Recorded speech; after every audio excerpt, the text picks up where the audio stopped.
আসসালামু আলাইকুম। শিরিনা কুকিং হাউজে সবাইকে স্বাগতম। আশা করি সবাই ভালো আছেন। পবিত্র মাহে রমজানের শুভেচ্ছা জানিয়ে শুরু করছি আজকের রেসিপি। আজ আমি আপনাদের সাথে শেয়ার করছি ঈদ স্পেশাল একটা ডেজার্ট রেসিপি। আর এটা হচ্ছে মিষ্টি কুমড়া দিয়ে লাড্ডু রেসিপি। এতটাই মজার, আপনি যদি কাউকে বানিয়ে খাওয়ান সে কিন্তু বুঝতেই পারবে না যে এটা মিষ্টি কুমড়ার লাড্ডু। সে কিন্তু প্রথমে খেয়েই বলবে যে এটা গাজরের লাড্ডু। এতটাই মজার এবং ইয়ামি, আর বানানো একদমই সহজ। তাহলে আর কথা বাড়াবো না, চলুন মূল রেসিপিতে চলে যাই। প্রথমে আমি এখানে হচ্ছে একটা মিষ্টি কুমড়ার 4 ভাগের 1 ভাগ ছোট ছোট করে কেটে নিয়েছি। এখন এটাকে আমি ধুয়ে রেখেছি। এখন হচ্ছে আমি সিদ্ধ করতে দিব। একটু পানি দিয়ে এটাকে আমি সিদ্ধ করতে বসিয়ে দিয়েছি। তো সেই যে ভিডিও ক্লিপটা আসলে আমার ডিলিট হয়ে গেছে, আমি দেখাতে পারিনি। আমি কিন্তু চুলার আঁচটা কমিয়ে রেখেছি। চুলার আঁচ কমিয়ে রেখেই এই মিষ্টি কুমড়াকে সিদ্ধ করে নিচ্ছি। আর এই পর্যায়ে একটা স্প্যাচুলা দিয়ে আমি একটু নাড়াচাড়া করছি আর গলিয়ে দিচ্ছি। তারপরও যেটা হবে, এটা কিন্তু আপনাকে ব্লেন্ডারে একটু ব্লেন্ড করে নিতে হবে, না হলে কিন্তু এর মধ্যে যে আঁশ থাকে ওটা আবার থেকে যায়।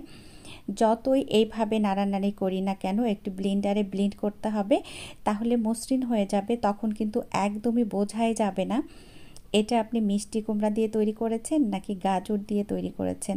তো আমি হচ্ছে এখন এই পানিটা শুকিয়ে নিচ্ছি। তারপরে যখন ঠান্ডা হয়ে যাবে তখন এটাকে আমি ব্লেন্ডারে ব্লেন্ড করে নিব। এখন চলে আসলাম হালুয়াটা বানানোর জন্য। প্রথমে আমি হচ্ছে চুলায় কড়াই বসিয়ে দিয়েছি। কড়াইটা যখন গরম হয়ে গিয়েছে তখন এখানে আমি ঘি দিয়ে দিচ্ছি। আর টোটাল এখানে আমি হচ্ছে ঘি দিয়ে দিচ্ছি 3 টেবিল চামচ পরিমাণ। আর অবশ্যই এই রেসিপিটা আপনাকে ঘি দিয়ে করতে হবে, এখানে কিন্তু তেল দিয়ে করলে ভালো লাগবে না। তো ঘি দিয়ে দিয়েছি। এখন দিয়ে দিলাম হচ্ছে 2টা এলাচ আর 1 টুকরো দারচিনি। কিছু সময় একটু ভেজে নিচ্ছি। যখন ভাজা হয়ে গিয়েছে তখন সেই মিষ্টি কুমড়াটা দিয়ে দিচ্ছি। আর এখানে হচ্ছে 1 কাপের একটু বেশি পরিমাণে মিষ্টি কুমড়া হয়েছে আমার ব্লেন্ড করার পরে। আমি মেজারমেন্ট কাপ দিয়ে মেপে নিয়েছি। এখন হচ্ছে চুলার আঁচটা কমিয়ে আমি হচ্ছে অনবরত নাড়তে থাকব। কিছুক্ষণ পর আমি একটু কালার দিয়ে দিয়েছি। আর এটা একেবারে অপশনাল, না দিলেও সমস্যা নেই। আমার কাছে একটু ফ্যাকাশে লাগলো তাই একটু কালার দিয়ে দিয়েছি। তো আমি আবারও নাড়াচাড়া করছি। আর এই পর্যায়ে একটু বাড়িয়ে দিয়েছি চুলাটা, যাতে করে পানিটা একটু শুকিয়ে যায় তাড়াতাড়ি। তো যখন পানি কিছুটা শুকিয়ে গিয়েছে তখন হচ্ছে এর মধ্যে আমি এখন দিয়ে দিচ্ছি চিনি। আর এখানে আমি হচ্ছে আমার স্বাদ মতো চিনিটা ব্যবহার করেছি। আপনারা আপনাদের স্বাদ অনুযায়ী চিনিটা ব্যবহার করবেন। তো এখানে আমি হচ্ছে হাফ কাপ পরিমাণ চিনি দিয়েছি। আর এই মিষ্টি কুমড়াটা কিন্তু অনেক মিষ্টি ছিল, এজন্য মিষ্টির পরিমাণটা একটু কম লেগেছে। আপনাদের যদি একটু বেশি প্রয়োজন হয় দিয়ে নেবেন, সমস্যা নেই। তো এই পর্যায়ে কিন্তু চিনি দেওয়ার পরে আরও চিনি থেকে পানি বের হয়েছে। তো এখন হচ্ছে আমি চুলার আঁচটা একটু কমিয়ে দিয়ে নাড়াচাড়া করছি। আর এটা কিন্তু যদি আপনি চুলার আঁচ বাড়িয়ে দেন তাহলে কিন্তু পুড়ে যাবে, এটা খেয়াল রাখতে হবে। তারপরে আমি একটু লবণ দিয়ে দিয়েছি। আর আমি সাধারণত মিষ্টি জিনিসে একটু লবণটা দিই, আমার কাছে মনে হয় লবণ দিলে মিষ্টিটা গাঢ় হয়। তো আমি আবারও নাড়াচাড়া করছি। এই পর্যায়ে আমি এখানে দিয়ে দিচ্ছি গুঁড়া দুধ। আর এখানে আমি হাফ কাপের একটু বেশি পরিমাণে গুঁড়া দুধ ব্যবহার করেছি।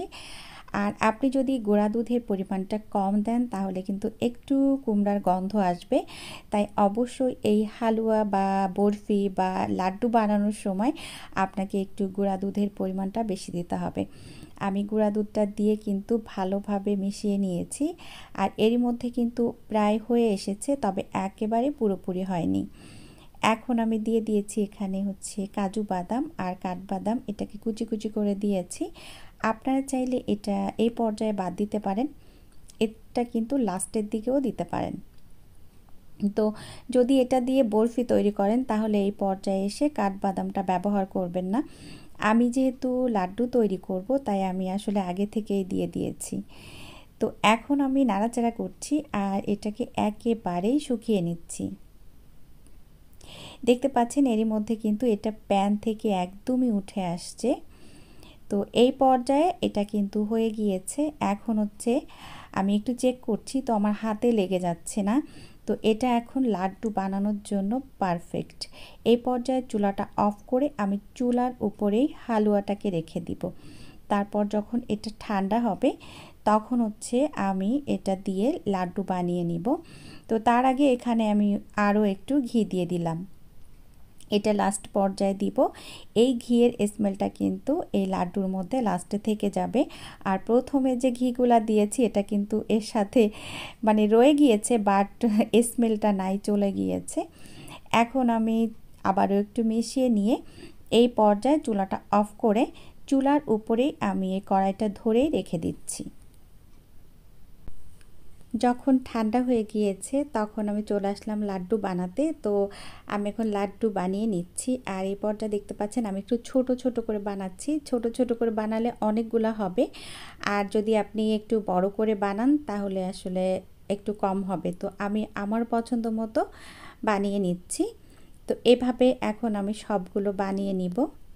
যখন বানানো হয়ে গেছে সেই পর্যায়ে আমি এখন একটু গুঁড়া দুধের সাথে মিশিয়ে নিচ্ছি। তো এইভাবে গুঁড়া দুধের সাথে মিশিয়ে নিলে উপর দিয়ে একটা মিষ্টির ফ্লেভার আসে, বেশ ভালো লাগে। আশা করছি আজকের রেসিপিটা আপনাদের কাছে ভালো লেগেছে। এই ঈদে যদি সম্ভব হয় একবার হলেও ট্রাই করবেন, অনেক বেশি ভালো লাগবে। এতক্ষণ সাথে থাকার জন্য সবাইকে অসংখ্য অসংখ্য ধন্যবাদ। সবাই ভালো থাকবেন, আমার জন্য দোয়া করবেন। আগামী রেসিপি দেখার আমন্ত্রণ জানিয়ে বিদায় নিচ্ছি। আল্লাহ হাফেজ। আসসালামু আলাইকুম।